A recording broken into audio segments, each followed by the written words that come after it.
Bonjour, ici la voix de Benjamin Vincent. Bienvenue dans les Voix de la Tech. Chaque semaine, l'actu tech décryptée par les voix qui la font. Épisode 60. Et oui, ça commence à faire sérieux. Et je suis vraiment très heureux de vous retrouver comme chaque vendredi. Alors avant de vous faire découvrir le sommaire, j'ai plusieurs points à vous rappeler. Le premier, c'est de vous abonner au podcast, puisque vous l'écoutez, puisque vous l'appréciez. Cliquez sur suivre, quelle que soit votre plateforme préférée, Apple Podcast, Spotify, Deezer, Amazon Music et toutes les autres. Le deuxième, c'est de m'aider à faire connaître les voix de la tech en partageant ou en republiant nos posts, surtout sur LinkedIn, X et Blue Sky, mais aussi sur Insta et sur Facebook. Oubliez les likes qui ne servent quasiment à rien, mais republier, oui, vous faites passer le mot à tout votre réseau. Et pour moi et pour le podcast, ça change vraiment tout. Le troisième, c'est de revenir tous les jours pour profiter de La Dépêche, le nouveau rendez-vous quotidien disponible dès 6h45 avec mon infotech du jour.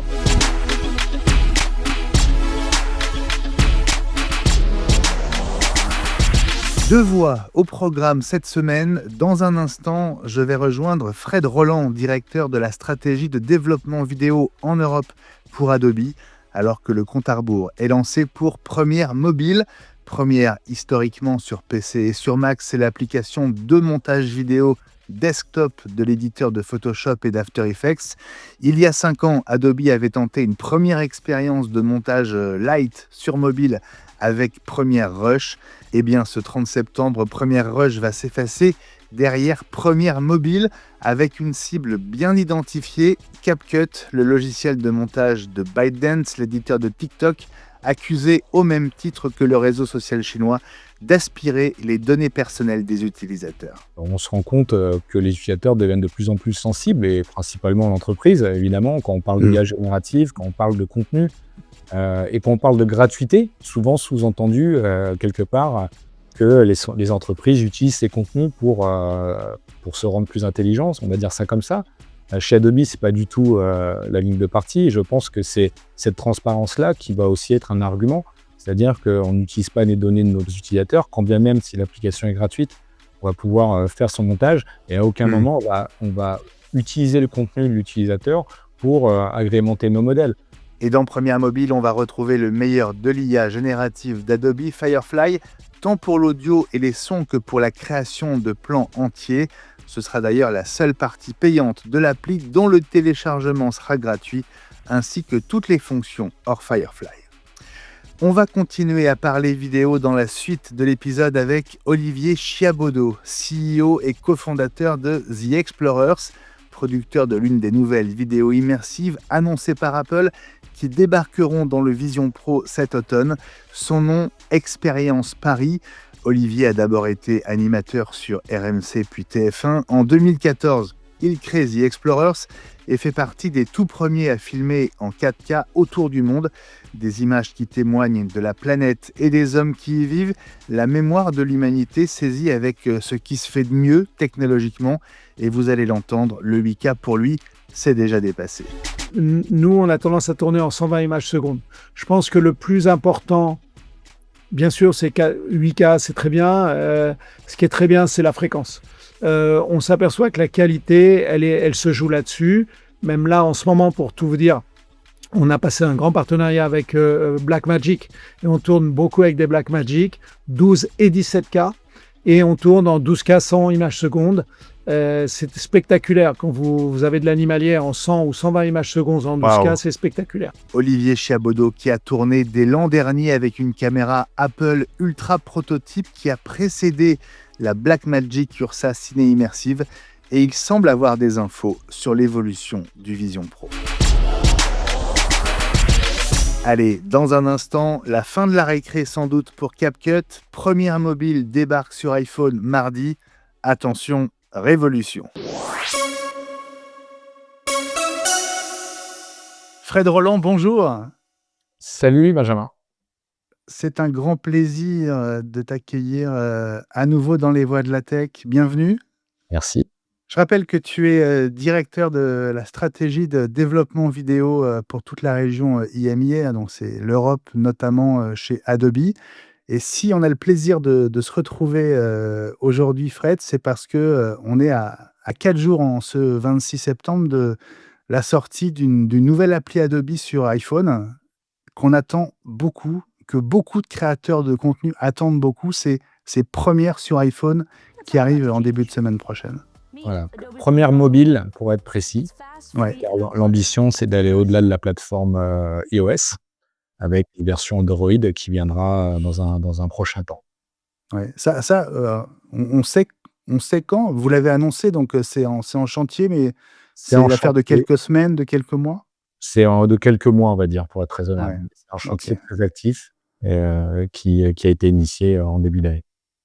Alors, c'est évidemment une nouvelle très importante dans le monde de la vidéo, Fred. C'est pas à toi que je vais apprendre ça. Mmh. Pourquoi est-ce que c'est perçu comme un événement aussi important?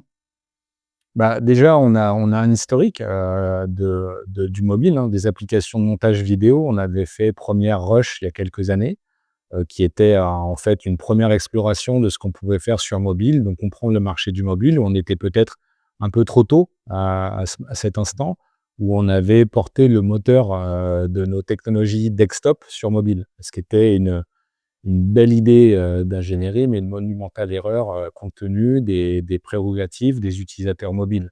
À la fois une application légère, moderne évidemment, mais ça nous a permis de bien apprendre le marché. À l'époque, on n'avait pas eu une émergence des contenus vidéo sur les réseaux sociaux et depuis, Mmh. plusieurs acteurs se sont avancés. Même les plateformes sociales proposent leurs propres éditeurs. Et il semblait naturel qu'Adobe, suive cette démarche-là avec, effectivement une connaissance d'un écosystème qui va bien au-delà du mobile. C'est intéressant. On va évidemment, parler, dans le détail de ce qu'on peut faire avec, Premiere Mobile, mais tu parles d'erreur, avec Premiere Rush. C'était quoi finalement le défaut de jeunesse? Défaut de jeunesse et puis, effectivement, il faut apprendre, il faut comprendre, il y a en quelques années et j'imagine que vous étudiez souvent les cas autour de l'intelligence artificielle. On voit Bien sûr. l'émergence qui est arrivée.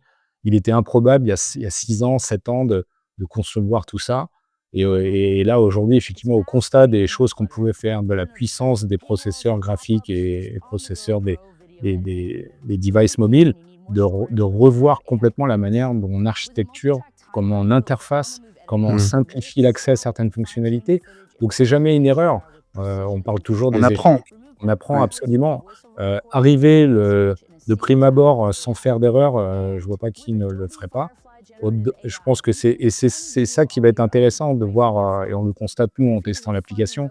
On voit que l'application, on a appris de certaines choses. Le poids de l'application, est tout à fait à rien à voir. Quand on sait que le téléchargement aujourd'hui doit se faire sur les réseaux téléphonie et non sur des réseaux Wi-Fi, donc des choses qui n'avaient pas été prises en compte au départ. Donc voilà, on est plus à même de dire que ça a été designé pour le mobile. Donc on est Ouais. vraiment sur cette approche-là.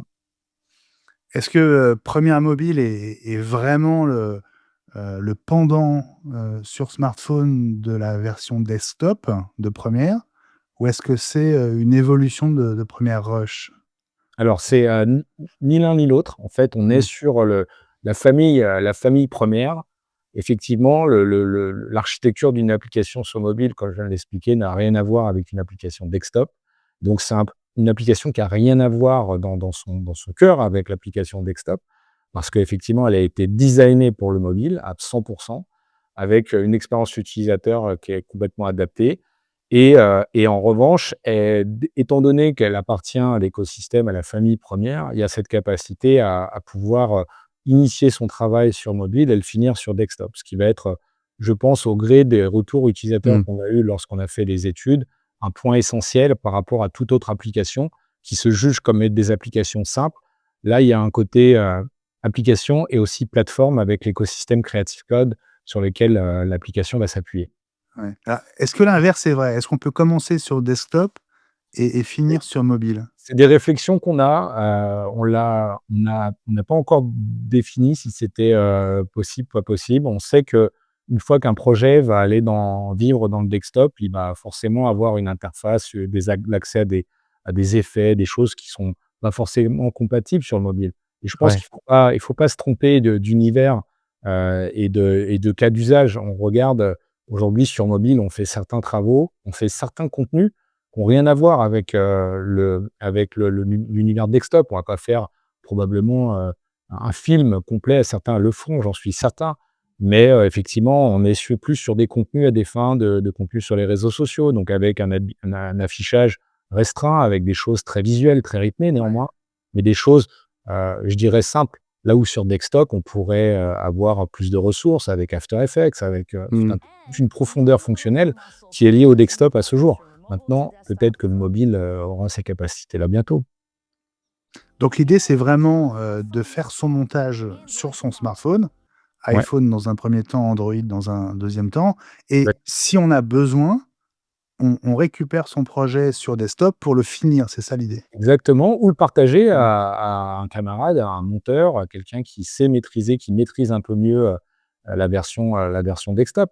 Et donc ça va être cela l'intérêt pour à la fois les entreprises, mais même des particuliers. Mais avant tout, la version qui va sortir, donc elle est gratuite. Donc ça, c'est un argument de poids et qui va, je Alors l'espère. pourquoi? Pourquoi? Bah, tout simplement, quand on regarde l'écosystème, je pense que, Ouais. le monde du logiciel, il est très intéressant aujourd'hui et Première Mobile va avoir une forte valeur ajoutée autour de l'IA générative, avec la capacité à pouvoir créer des effets, créer des vidéos à partir de photos. Donc ça va être ces fonctionnalités-là qui vont être, qui seront payantes, mais toutes les fonctionnalités standards qu'on va retrouver dans Mmh. une application de montage, standard, vont être gratuites. Il y aura un paiement à l'usage de certaines fonctionnalités qui, dans un premier temps, ne seront pas forcément pertinents pour les utilisateurs et on compte Ouais. sur, voilà, l'intérêt, l'enthousiasme, la curiosité des créatifs, dès lors qu'ils exploreront ces fonctionnalités-là, de les utiliser un peu plus. Ça veut dire que si on fait pas appel à l'IA, on paye rien? Exactement. Donc ça va être une Ouais. application qui va vivre seule sur son téléphone, comme tout d'autre, qui sera un super outil pour, créer ses contenus sur les plateformes sociales comme Instagram, LinkedIn etc. Et qui sera, voilà, quelque chose de très très adapté à l'instantané, depuis la caméra de son téléphone. Ouais. Je te pose la question de la gratuité parce que, quand j'ai appris la nouvelle de l'arrivée de Première Mobile, et la gratuité et le fait qu'on ne paierait que les crédits, pour l'IA, ça m'a fait penser à Nespresso et aux imprimantes. Or, on paye les machines à café même si on les paye peu cher, on paye les imprimantes même si on les paye peu cher et après on paye les cartouches, on paye les dosettes donc le choix de la gratuité, c'est parce que vous voulez vraiment, que Première Mobile devienne, très vite une forme de référence et de réflexe? Bien sûr. Après c'est aussi un marché, qui est, le persona de l'utilisateur de cette application-là, il est très, très large. Mmh. Après, effectivement, on se rend compte aujourd'hui que l'économie, créative, elle a explosé avec les réseaux sociaux. Certains, font des réseaux, font des contenus pour leurs besoins personnels, ou certains pour leurs besoins professionnels, mais sans se dire: «Est-ce que je suis un professionnel de la création?» Nous, on Mmh. croit fondamentalement que tout ça, c'est basé sur les compétences de chacun. On sait qu'un produit comme Premiere Pro sur desktop est pas aussi accessible qu'un produit comme sur mobile et en revanche, on croit que, certains talents vont découvrir leur créativité, découvrir leurs capacités et je pense que c'est aussi la capacité à essayer de trouver des nouveaux talents, à attirer des gens vers la création, parce qu'il y a de formidables choses à faire. Mmh. Beaucoup de gens ont des choses à raconter. Maintenant, voilà, ce qui nous intéresse, c'est de les intégrer à cet écosystème qu'on maîtrise côté professionnel, avec un outil qui va, je l'espère, leur donner être une nouvelle source d'inspiration pour leur futur métier ou quel qu'il soit. Mmh. Bon, donc le modèle économique pour vous, c'est la gratuité, à l'installation, mais potentiellement des revenus liés à l'utilisation de l'IA générative. Et puis, tu le laissais entendre, c'est peut-être aussi, conquérir de nouveaux utilisateurs de la version desktop et du Creative Cloud Bien sûr. qui utiliseraient Première Mobile comme une porte d'entrée, en fait. Exactement, ce qui est une Ouais. évolution naturelle et je pense que les utilisateurs, c'est ce qu'ils recherchent. Aujourd'hui, on se rend compte que la vidéo est devenue le traitement de texte, des années 2000, où aujourd'hui, ça devient naturel de créer une vidéo pour raconter, faire passer un message. Néanmoins, pour faire la différence entre, tout à chacun, ça va être cette notion de créativité, quelle est la touche de branding qu'on va mettre en plus, qui va être le contenu qui va faire la différence. Et quand on regarde aujourd'hui l'économie des gens qui font des contenus sur les réseaux sociaux, ont tous commencé par des contenus très simples, très rudimentaires, pour se professionnaliser et avoir cette capacité créative qu'on va retrouver dans des produits desktop très poussés comme After Effects. Et ça, de mon expérience, on l'observe. En revanche, c'est comment dans cette pyramide, on arrive à aller chercher ces futurs talents et aussi subvenir à un besoin instantané, sans forcément en faire un business, si je puis dire. Certains qui ont besoin de raconter, mettre quelques images en scène avec des effets rigolos. Quelles sont les fonctions principales qu'on va trouver dans Première Mobile, Fred Roland, et qui correspondent à l'ère du temps, aux besoins de ceux qui créent des contenus vidéo aujourd'hui? Bah, les fonctions, alors si on découpe le montage vidéo, c'est des choses qui peuvent être très simples, c'est l'idée qui prime avant tout, l'histoire qu'on veut raconter. Après nous, on avance avec une application mais aussi une plateforme et la plateforme, tu connais bien le monde Adobe. On est à la fois sur, Adobe Stock et notre banque de contenu avec des millions, des centaines de millions de contenus, photos, vidéos, des modèles. Notre connaissance des utilisateurs professionnels, comme j'ai expliqué, cet écosystème, mais aussi Adobe Firefly, qui est notre nouvelle suite d'outils autour de l'IA générative. Et en fait, tout ça est interconnecté. Et donc, le fait qu'on donne cette source d'inspiration et à la fois des outils de montage précis à l'image que les professionnels attendent, ça va être je pense, un complément parfait pour les gens qui veulent faire quelque chose de qualité avec quelque chose qui soit très rapide, très instantané, mais avec cette richesse où si on est dans un environnement où on est en train de faire une vidéo dans Paris, on va pouvoir aller chercher des vues de drone dans Adobe Stock qui vont agrémenter notre vidéo et faire un peu plus d'animation sur les commentaires qu'on va pouvoir faire. Et donc ça se fait directement dans l'application sans complexité. Et où une photo, on a envie de donner du mouvement à une photo, donner un mouvement de caméra, un zoom arrière ou je ne sais quoi. On va prendre une photo avec son iPhone et on va générer avec Firefly un mouvement de zoom arrière, un mouvement de caméra avec un rendu professionnel. Et tous ces éléments-là deviennent des choses qui vont rentrer dans le processus de création des créatifs. Ouais. Mais aussi au niveau sonore, on va pouvoir ajouter des effets sonores, des choses très rigolotes, mais aussi des choses qui peuvent être très pertinentes. Par exemple, on veut rajouter une ambiance sonore à une scène ou une foule, on veut rajouter un bruit de foule. Tout ça, c'est complètement hallucinant de le faire en 2025, mais c'est au gré des 24-36 derniers mois de ce qu'on voit autour de l'IA générative et auquel Adobe a bien évidemment travaillé avec Adobe Firefly. Et on va rendre accès à cela à travers l'application sur un simple mobile. Du fait qu'Apple ait aussi fait évoluer sa gamme de téléphones de manière considérable pour pouvoir Ouais. faire de plus en plus de calculs sur le device, ce qui va aussi faciliter les performances et l'expérience utilisateur. Donc c'est tous ces éléments-là et c'est toute cette force de cette proposition de valeur qu'Adobe va mettre en avant et espérer voilà, faire en sorte que les créatifs s'enthousiasment. Alors, Première Mobile va arriver dans un monde, où certains ont pris position et de manière assez massive. Chez CapCut, on ne doit pas être complètement tranquille évidemment, à l'approche du 30 septembre. Vous offrez clairement des fonctions qu'on retrouve sur aucune autre application de montage sur smartphone aujourd'hui. Bah, par rapport à CapCut, après, c'est un marché qui est très large, hein. Il y a CapCut effectivement qui est référencé, auquel on pense. Après, je pense que ça va être c'est intéressant pour les utilisateurs d'avoir différents acteurs. Après, à nous, Adobe, d'arriver avec nos valeurs. On sait que par rapport à l'IA générative, par rapport à la confidentialité des données, on sait que, on se rend compte, que les utilisateurs deviennent de plus en plus sensibles et principalement l'entreprise, évidemment, quand on parle d'IA générative, quand on parle de contenu, et quand on parle de gratuité, souvent sous-entendu, quelque part, que les entreprises utilisent ces contenus pour se rendre plus intelligentes, on va dire ça comme ça. Chez Adobe, c'est pas du tout, la ligne de parti et je pense que c'est cette transparence-là qui va aussi être un argument. C'est-à-dire qu'on n'utilise pas les données de nos utilisateurs, quand bien même si l'application est gratuite, on va pouvoir, faire son montage et à aucun Mmh. moment on va utiliser le contenu de l'utilisateur pour, agrémenter nos modèles. Donc, et ça, on verra à quel moment ça fait résonance, mais en tout cas, ça reste les piliers fondamentaux des valeurs d'Adobe sur effectivement cette approche contenu qui devient de plus en plus discutée au gré comme je le dis, de la notion gratuite, mais aussi de l'IA générative.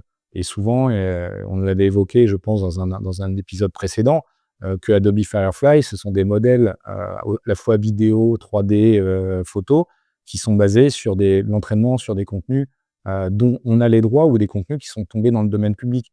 Et en aucun cas, on utilise les données de nos clients, de nos utilisateurs, pour entraîner nos modèles, que l'application soit payante ou encore gratuite. Effectivement, il y a 2 points sensibles, hein. Il y a l'aspect, commercial, sécurisé côté Adobe, que vous garantissez avec Firefly depuis le tout début, hein. Mmh. Ça fait vraiment partie de vos piliers en ce qui concerne, l'IA générative.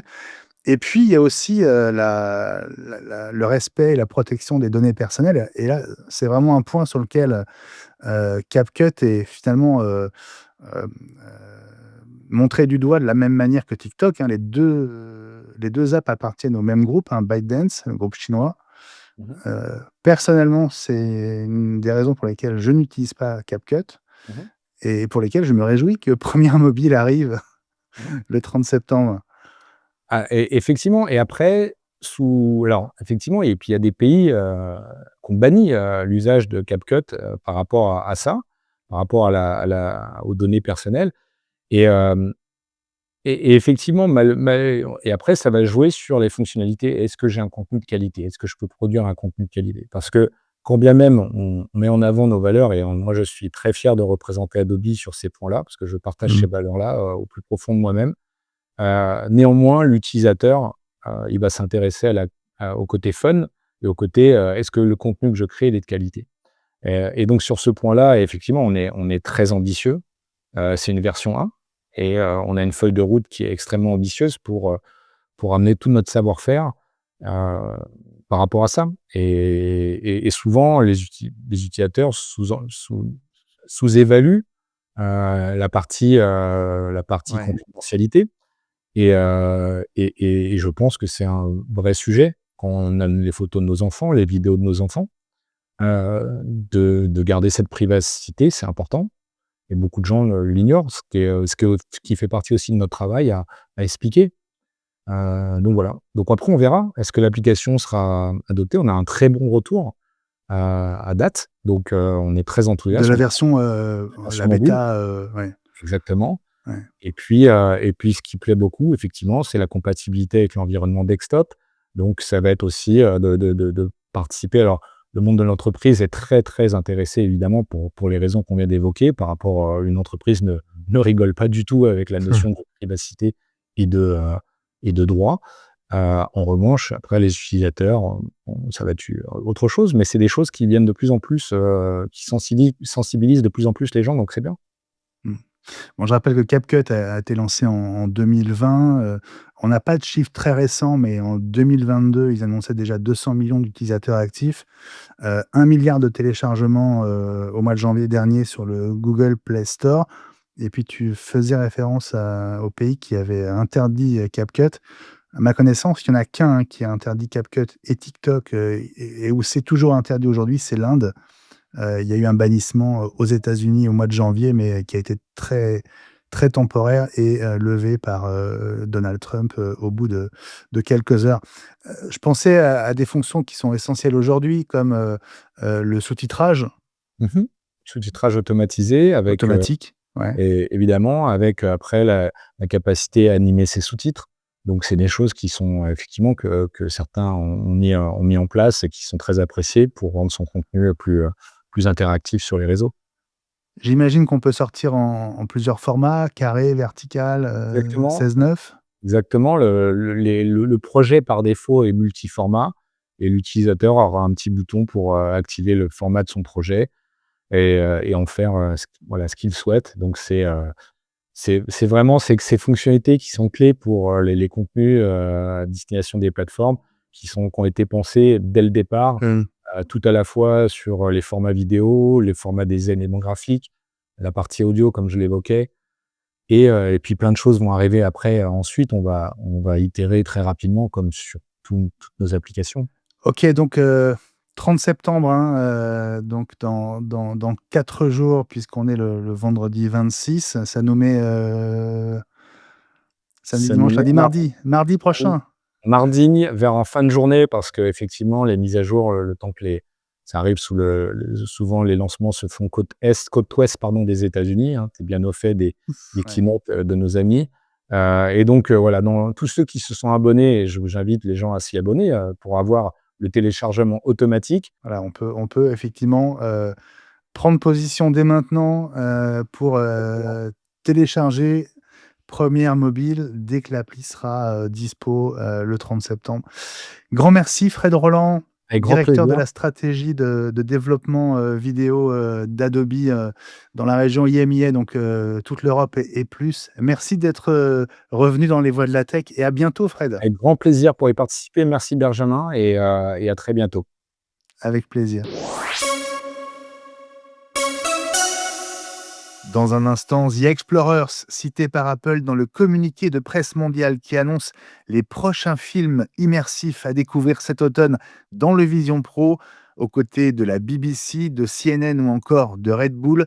The Explorers avec Olivier Chiabodo, son cofondateur et CEO, à l'origine du film Expérience Paris. Olivier Chiabodo, bonjour. Bonjour Benjamin, tout va bien? Ouais, très bien. C'est un grand plaisir de t'accueillir pour la première fois dans les voies de la tech. Bah, merci beaucoup, je suis ravi et puis ravi de pouvoir exposer ce que l'on fait avec The Explorer au niveau de la technologie. Ouais, justement, The Explorer, hein, que tu as cofondé, dont tu es le CEO, on va y revenir. Tu as été l'un des visages de TF1. Exactement, absolument. Et après Louis le Grand, j'ai fait médecine. Ouais. Et à la fin de mes études de médecine, je faisais beaucoup de courses de bateaux à voile. Et j'ai traversé le détroit de Bering entre l'Alaska et l'URSS avec un Hobie 418 en 1988. Et là, j'ai Étienne Moujotte et Xavier Couture qui m'ont appelé à propos d'un jeu d'aventure. Et voilà comment je suis arrivé à TF1. Alors, tout a commencé par la radio, hein. Autre point commun entre nous. Toi, c'était RMC, moi, c'était RTL2 et Europe 1. Ah, pas mal. Hein? Alors, Ouais. nous, on n'était pas si loin parce qu'à l'époque, toutes les radios étaient dans le même quartier, C'est vrai. vers la rue François 1er. Mais moi, souvent, je officiais le week-end. Yves Mourouzi m'avait fait cette chance. En fait, on l'avait opéré de la hanche avec mon patron qui était Thierry Judet à l'hôpital Tenon à Paris. Et de là, c'est comme ça que j'ai fait connaissance d'Yves Mourouzi et qui m'a proposé de faire de la radio. Et tous les week-ends, à Radio Monte-Carlo, mais à Monte-Carlo, à l'époque, Ouais. la station était à Monte-Carlo. J'étais sur RMC, effectivement. Alors, il faut de la chance hein, dans ce métier aussi Ouais, bien sûr. pour que ça marche. Alors, il y a ton CV d'animateur et puis il y a aussi ton CV de producteur. Dans les années, fin des années 90, peut-être début des années 2000, tu conçois le principe de la carte au trésor avec Christophe Cosset. Alors, la carte au trésor, c'est quelque chose que j'ai écrit en 1995. La carte au trésor a été adaptée pour France 3, a fait qu'effectivement, à ce moment-là, Christophe Cosset, qui était chez Téléunion Paris, et ça dure depuis 1996. La première saison de la carte au trésor, c'était 1996 avec Sylvain Augier. Et oui, le regretté Sylvain Augier. Exactement. Alors, on a encore un point commun, c'est la création d'une chaîne de télé. Ça, c'était en l'an 2000 au Luxembourg, la chaîne Noé Channel. Exactement. Noé, c'était finalement l'ancêtre de The Explorers. Hein, l'idée de base était que la planète a la même composition que l'homme à la surface du globe. 70% d'eau pour 30% de solide. Donc, j'ai toujours eu envie, j'en avais parlé à Étienne Moujotte dès 1991, était de faire l'inventaire du patrimoine culturel, naturel et humain de la planète en images, parce qu'à l'époque, on consommait beaucoup de télévision. Aujourd'hui, on consomme beaucoup de vidéos en général sur l'ensemble des supports, mais il n'y avait ni Internet, ni les plateformes à l'époque. Et donc, j'ai toujours eu envie de faire cet inventaire et une chaîne de télévision. La naissance des chaînes Cap Satellite, c'était début des années 2000, fin des années 90. Donc, effectivement, ça allait de soi. Et j'avais appelé mon projet Noé, car ça voulait dire sauver l'humanité. Après, avec un petit bémol, c'est que Noé, c'est Noé en français. C'est trop francophone. Et voilà pourquoi, ensuite, le grand projet d'inventaire de la Terre a basculé vers The Explorers, que les anglophones comprennent, mais que les francophones comprennent également. Voilà. Alors là, on est en 2015 hein, quand tu crées The Explorers, avec, pour commencer, une série documentaire que tu vas produire et tourner en 4K. On est en 2015.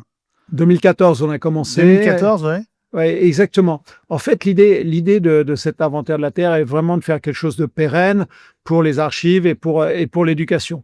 Donc, ce qu'on s'est dit avec Jean-Pierre Morel, avec qui on a fondé The Explorers, Jean-Pierre Morel était le directeur financier de TF1 hein, jusqu'en 2010. Et il est parti à la retraite et il est aujourd'hui toujours mon associé sur The Explorers. L'idée a été de se dire, on fait du patrimonial, c'est quelque chose qui doit durer le plus longtemps, donc on va prendre ce qu'il y a sur les étagères en caméra les plus haut de gamme. Sony, à l'époque, voulait mettre au point la F55 et on a trouvé un partenariat avec eux et on a commencé à tourner en 2015, effectivement, en 4K avec un enregistreur RAW derrière, donc c'était assez pour avoir quelque chose de le plus haut de gamme possible. Ah oui. Et puis C'est très des vite, fichiers qui pèsent lourd hein, à l'époque. énormément lourd à l'époque. En Sur des gros, disques durs beaucoup 1 moins gros Tera, qu'aujourd'hui. ouais, 1 Tera, on mettait 3h30 à le décharger. Aujourd'hui, on a su évoluer. On a, nous, travaillé des petits logiciels plus faciles. Et puis ensuite, on a évolué très, très vite avec du 8K. Aujourd'hui, on est, je pense, les producteurs les plus importants au monde en 8K. On a à peu près 5000 heures de rush en 8K, RAW. Et en fait, on tourne. Alors, on va rentrer très vite dans la technique. Mais nous, on a tendance à tourner en 120 images secondes. Je pense que le plus important, bien sûr, c'est 8K, c'est très bien. Ce qui est très bien, c'est la fréquence. On s'aperçoit que la qualité, elle se joue là-dessus. Même là, en ce moment, pour tout vous dire, on a passé un grand partenariat avec Blackmagic et on tourne beaucoup avec des Blackmagic, 12 et 17K. Et on tourne en 12K 100 images secondes. C'est spectaculaire. Quand vous avez de l'animalier en 100 ou 120 images secondes en 12K, c'est spectaculaire. Wow. Alors, les fichiers, il faut du disque dur, il faut beaucoup de choses. Mais on s'aperçoit que finalement, les écrans, aujourd'hui, puisqu'en fait, on fait de la vidéo pour qu'on les voit à un moment dans un écran, les écrans sont de plus en plus grands. On a vu à l'IFA au mois de septembre dernier que TCL lançait des écrans 11K. On y était, ouais, bien sûr. Vous y étiez. Et on s'aperçoit que comme on est probablement la société au monde qui avons le plus de rush très gros et sur un thème qui est très universel, on a, nous, des contacts au plus haut niveau avec Samsung, Sony, LG. Là, je viens de recevoir un mail avec Sony avec lesquels on fait des tests sur un nouvel écran Bravia. Et c'est vrai que la fréquence d'image est extrêmement importante sur la qualité d'image. J'imagine que l'écran, c'est le LED RGB. Je ne sais pas, on a une NDA, donc je ne peux pas tout dire. J'imagine. Voilà. Parce que je l'ai vu avec eux à l'IFA et on sait que c'est une sortie que Sony prépare pour l'année prochaine. Bon, je vais supposer que c'est dans cette direction-là, en tout cas. Alors, c'est notre dernier point commun, Olivier, c'est, on va dire, l'intérêt pour la technologie au service du contenu, de la narration et du patrimoine, hein, puisque c'est la raison d'être de The Explorers. Alors, ça a commencé par le 4K il y a plus de 10 ans, 8K et au-delà aujourd'hui. Et puis, la nouvelle manière de raconter des histoires, c'est d'utiliser le format immersif, notamment celui de la Blackmagic Ursa Ciné Immersive. Si j'ai bien compris, vous avez été parmi les premiers à l'avoir, puisque la photo qu'Apple vient de diffuser pour annoncer les sorties immersives de l'automne, dont vous faites partie, on va y revenir, on voit une image des JO de Paris 2024. Ouais, ça, on travaille, nous, là-dessus depuis 1 an. Ce qui est intéressant, alors, entre-temps, pour tout vous dire, c'est que on a lancé cette plateforme. Hein, on a une plateforme qui est le Netflix du patrimoine mondial, qui existe en smartphone, tablette, ordinateur, smart TV. On a été les premiers à lancer en 2019 l'application The Explorers dans tous les écrans Samsung 8K et les seuls à savoir streamer du 8K à l'époque. Aujourd'hui, vous avez Google qui stream un petit peu de 8K, etc. Mais nous, on stream l'ensemble de notre plateforme en 8K en 17 langues dans le monde entier, en iOS, en Android et avec un nouvel OS chinois, hein, puisque la Chine a été privée d'Android et a développé son Harmony OS qui commence à être très stable. On a la version 5, la version 6 arrive. Donc nous, on a tout intérêt à être présent partout. Alors c'est intéressant et on est français à 100%. Ce qui est assez bizarre parce que On parle pas souvent de nous en France, alors qu'on a effectivement voilà, des premières mondiales incroyables. Bah oui, bah oui. Oui, Même moi, mais là, je ne suis j'apprends pas des choses. journaliste, Benjamin. Non, mais même, j'apprends aussi des choses sur vous, là, depuis qu'on se parle. Donc, je suis très heureux qu'on puisse prendre le temps, Olivier. Alors, je disais, Je reviens à l'immersif, ouais, effectivement. oui, l'image du communiqué d'Apple, est-ce que c'est une image tournée avec Non, la cette URSA? image-là, alors Non. oui, absolument. Les images qu'on a tournées, on l'a tourné avec l'URSA.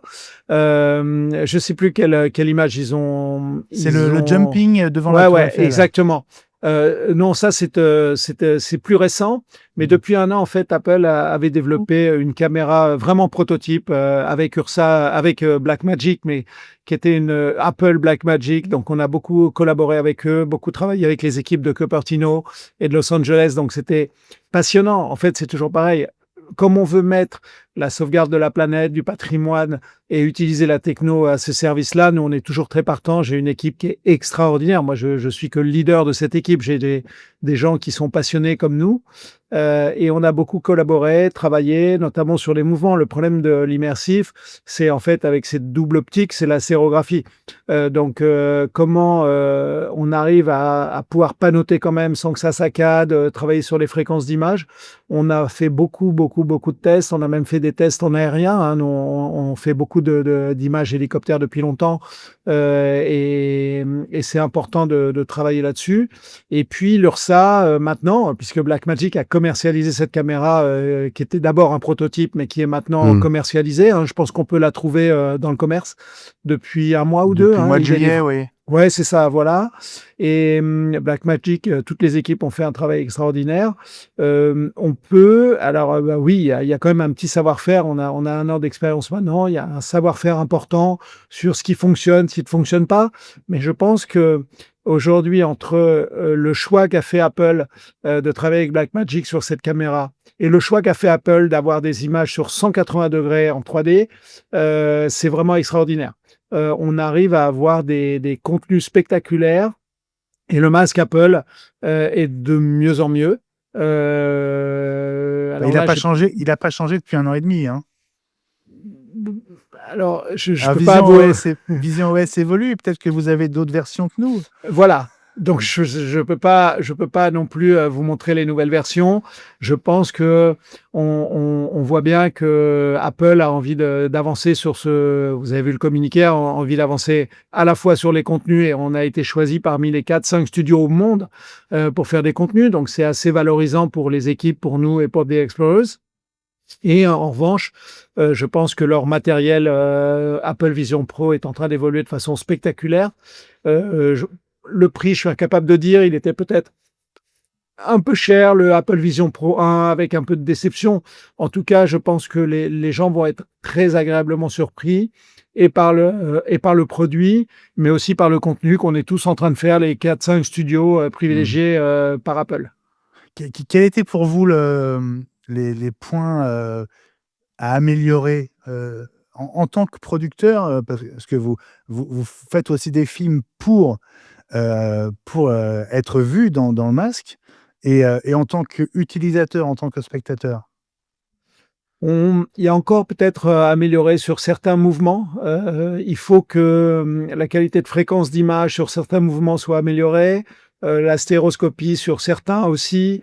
Voilà, on travaille là-dessus beaucoup avec les ingénieurs de Blackmagic qui sont super. On travaille beaucoup sur les narrations. Je crois que la narration est différente et particulière. Là-dessus, les équipes d'Apple sont assez intéressées, assez intéressantes parce qu'ils ont des équipes avec des Européens, des Américains. Donc, on arrive, je vois, quand on fait des réunions de narration et éditoriale, à trouver quelque chose qui va plaire à tout le monde. Et tout le monde est très ouvert. Ce qui est génial dans cette collaboration entre les ingénieurs de Blackmagic ou les ingénieurs et les éditorialistes chez Apple, c'est qu'il y a un enthousiasme général formidable. C'est-à-dire que tout le monde a envie d'essayer de se sublimer. On n'est pas là pour parler de business, etc. C'est qu'on veut utiliser la technologie pour sublimer la planète, pour sublimer les événements que l'on filme, et c'est ça qui est bien. Ouais. Je reviens un petit peu en arrière. Vous dites que ça fait 1 an que vous avez commencé à à produire des images pour ce film, donc Expérience Paris, qui sort cet automne. On va y revenir. Vous avez donc travaillé avec une caméra qui était complètement un ultra prototype pour le coup. Ouais, Alors, exactement. Mais c'est ça qui est ouais, formidable, c'est de se dire, au début, ça marche pas du tout, ou en tout cas, on a des certitudes qui fonctionnent pas, et puis tout à coup, on découvre des choses. Donc c'est ça qui est vraiment très, très intéressant. Donc il y a cette expérience Ultra Paris. On a depuis filmé plein d'autres choses, puisqu'on a la chance aussi, quand nous, avec des Explorers, on part dans un pays étranger pour filmer en 12K, et ben on a en profité pour emmener du matériel et tourner aussi de l'immersif dans des endroits incroyables, animalières ou autres, qui fonctionnent très bien. ouais. Alors ce film sur Paris, donc en partenariat avec Apple, comment est né le projet? À quel moment est-ce que la décision est venue? Comment ça s'est fait? Ouais, c'était assez simple. On est, nous, la plus grosse base des Explorers est en France, à Paris. Donc, de se dire, d'avoir une expérience immersive sur Paris, qui est une des grandes capitales qui rayonne par la culture, par les monuments, et en plus les Jeux Olympiques arrivant à Paris, voilà, c'était de se dire, bon, ok, allez-y, faites une expérience Paris. Alors, on a poussé l'expérience même sur un grand restaurant 3 étoiles. Puisque la France est aussi la gastronomie, et de se dire, bon, il y a le chef Le Scaire, qui est le grand chef 3 étoiles du Georges V, qui a ouvert ses cuisines avec des caméras immersives. C'est spectaculaire, c'est un ballet. On a essayé d'avoir une expérience Paris globale, pour que tous les gens aient envie de venir à Paris vivre l'expérience en vrai. Ouais. Heu comment est-ce que vous le définiriez, ce film immersif? Est-ce que c'est un documentaire sur Paris? Est-ce que c'est quelques points de vue? Est-ce qu'il y a une histoire, ou est-ce que c'est, juste un assemblage de séquences? Comment est-ce Je que vous le dirais définiriez? que on a essayé d'être logique dans la narration. C'est pas une histoire encore. Il y a plein de choses qui vont arriver, hein. Là, on a sorti quelque chose, mais c'est une invitation à venir à Paris et à visiter, et à rencontrer des expériences dans Paris. Voilà, c'est une invitation plus. Mmh. Alors si je comprends bien, on se retrouve notamment, tout en haut de la tour Eiffel? Oui. Pas uniquement tout en haut, vous visitez la Tour Eiffel comme si vous y étiez, vous prenez l'ascenseur, vous montez, vous ouvrez, vous vous retrouvez en haut, vous vous retrouvez dans le bureau de Gustave Eiffel. Voilà, vous avez même accès à des endroits que le grand public n'a pas accès. Mmh. Montmartre, alors Montmartre, évidemment, a servi de décor fantastique pour les JO et pour le Tour de France avec le cyclisme, Bien mais sûr, il y a Amélie Poulain aussi dans l'esprit de tous. bien sûr. Là, ça va être Montmartre aussi, en immersif? En immersif, Montmartre, c'est aussi les dessinateurs qui font des portraits, c'est la place du Tertre, c'est voilà. Donc, bien sûr, on est souvent dans l'iconique. Je pense qu'il faut faire cette expérience la plus iconique possible par rapport, je ne vais pas dire aux clichés, mais aux choses iconiques que vous allez avoir envie de partager quand vous viendrez à Paris. Ouais. C'est quoi le modèle économique d'un projet comme ça, Olivier? Est-ce que le film est financé par Apple, ou est-ce que c'est plus complexe que ça? C'est un partenariat avec Apple un peu global.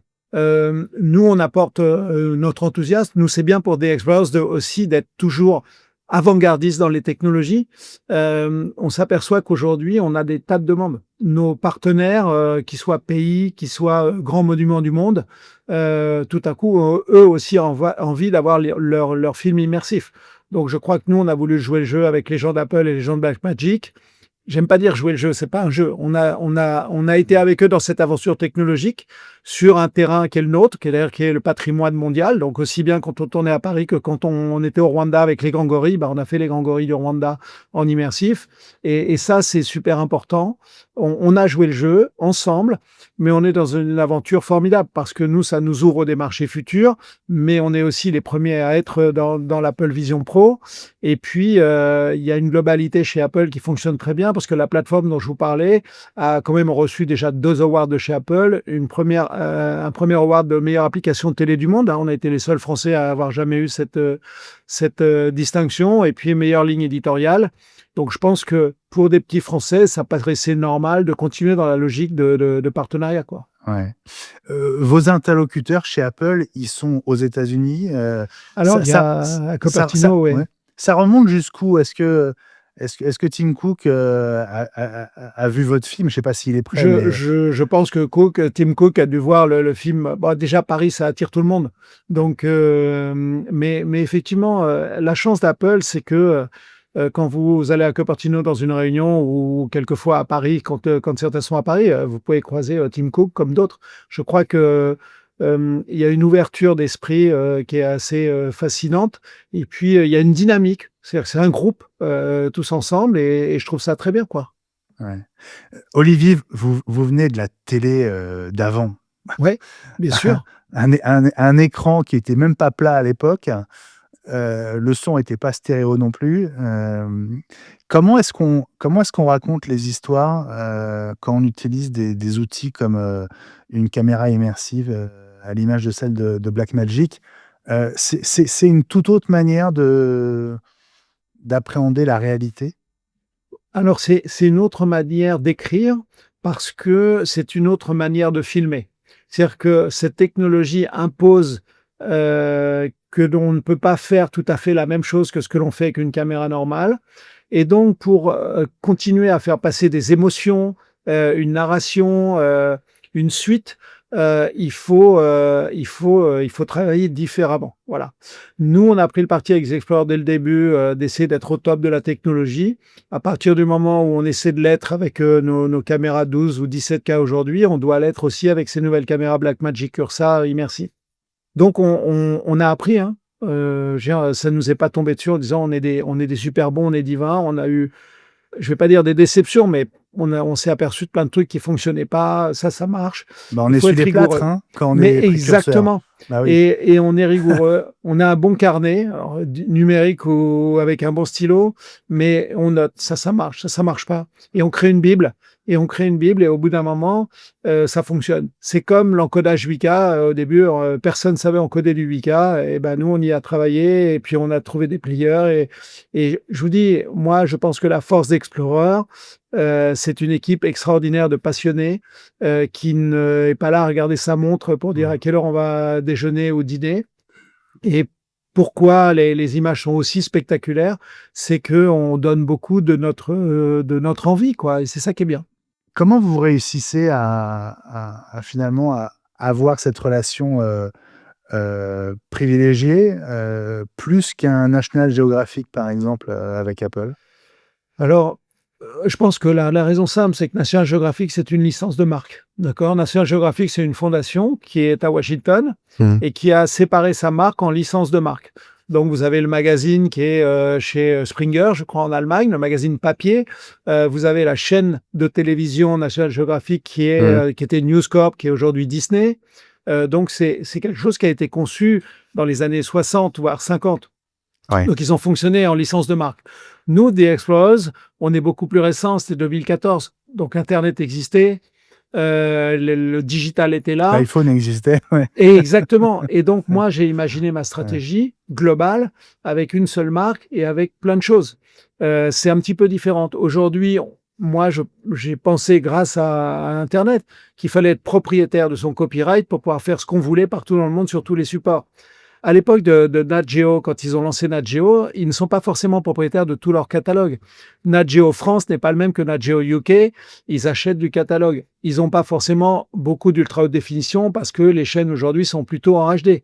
Donc, c'est une stratégie différente qui vient du moment et qui vient aussi d'un positionnement. Moi, je voulais avoir un positionnement différent. National Geographic est une marque formidable, colossale, mais qui a un positionnement particulier et nous, on doit être dans un autre positionnement. Ouais. Bon, alors, expérience Paris cet automne, est-ce qu'on a plus de détails sur quand, quelle durée? Aucun. C'est tout le mystère de Apple. Déjà, c'est eux qui dirigent. Pour vous, le film, il est fini? Non, c'est jamais terminé, Paris. Vous connaissez Paris Non, mais aussi bien que moi. est-ce que le montage de la prod est terminé? Le montage de la première expérience Paris est terminé. Ouais. L'état de Il y en aura est d'autres? terminé. Oui, bien sûr, parce que c'est tellement... Ouais. Paris, c'est tellement... On peut imaginer, vous voyez, au moment de Noël, on va avoir les illuminations de Paris. Donc, on va avoir un nouveau Paris et ça s'arrêtera jamais. Donc, je pense que Paris, on peut en faire plusieurs, on peut en faire d'autres, hein. En France, on a la chance d'avoir un patrimoine absolument extraordinaire. Ce que je peux vous dire, c'est que, par exemple, vous allez avoir le château de Chambord, ça, c'est tout nouveau, où on a fini le montage il y a quelques jours.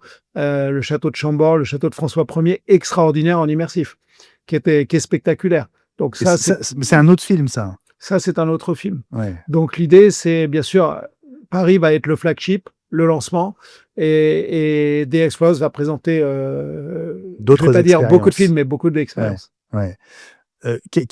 Sur quel format vous êtes pour l'expérience Paris? Moi, alors il y a plusieurs types de formats, mais on est plutôt sur du 5 à 7 minutes. Ok. Moi, par exemple, je vois que Canal a fait aussi des 26 minutes. Moi, je pense qu'il faut rester sur des expériences assez courtes pour l'instant. Ça n'est que mon point de vue à moi. Je pense qu'on pourra améliorer les choses après sur des documentaires avec une narration. Pour l'instant, moi, je suis plus pour faire du 4 à 7 minutes. Ouais, je comprends. Alors, le Vision Pro, c'est un peu un masque unique en son genre aujourd'hui sur le marché.